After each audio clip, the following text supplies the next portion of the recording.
Be strong, kapatid.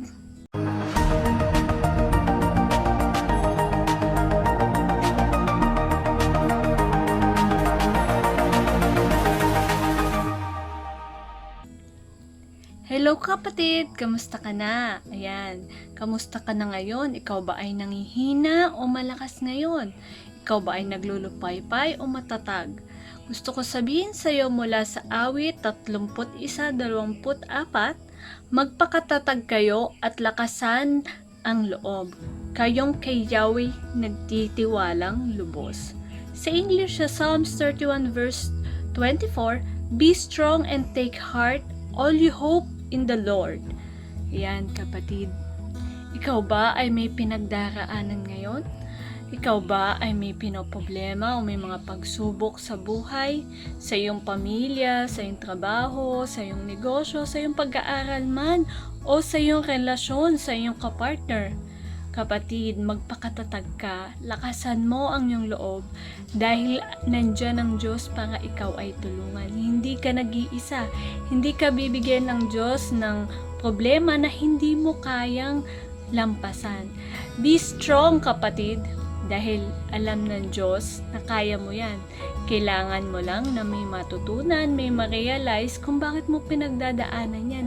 May mga bagay na pagsubok na ide-direct ka sa mas magandang bagay. Marahil yung pagkakataon yan ay dadalhin ka pala sa magandang gantimpala, sa mas magandang buhay.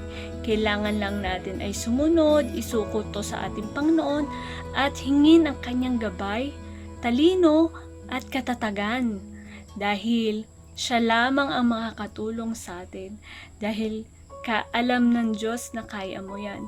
Magtiwala lang tayo ng lubos sa Kanya upang tayo Kanyang tulungan, manampalataya, manalangin, manahan sa Kanya, dahil kayang-kaya natin yan kapatid sa tulong ating Panginoon. Kung sa sarili lamang natin, sarili ay hindi natin kaya yan talaga, pero sa tulong nating Panginoon, makakaya natin. Magiging matatag tayo at tayo lalakas. Basta tayo ay magtitiwala ng lubos sa ating Panginoon. Lord, I surrender all to you. Ikaw na pong bahala. Not my thoughts, but your thoughts. Not my desire, but your desire. Ayan kapatid, dahil yung kalooban niya ang mangyayari. Kung susundin natin yung kalooban ng Diyos, tiyak may katagumpayan, may pagpapala, at may magandang mangyayari sa ating buhay. May mga pangyayari sa buhay na kaya natin yung pinagdaraanan dahil meron pala siyang tinuturo.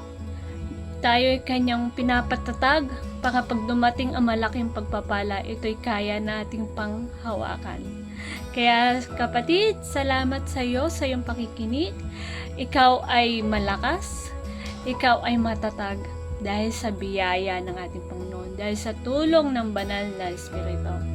Kaya smile ka na lang lagi dyan at mag-ingat dahil ikaw ay malakas. Sa Diyos ang papuri at pasasalamat. Thank you for watching. Please like, subscribe, and share para pagpalaan din ng iba. Thank you. God bless you all.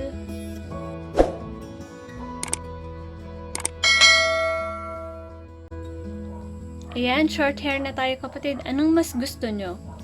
Mahaba yung hair ko o maikli? Please comment down below. Thank you!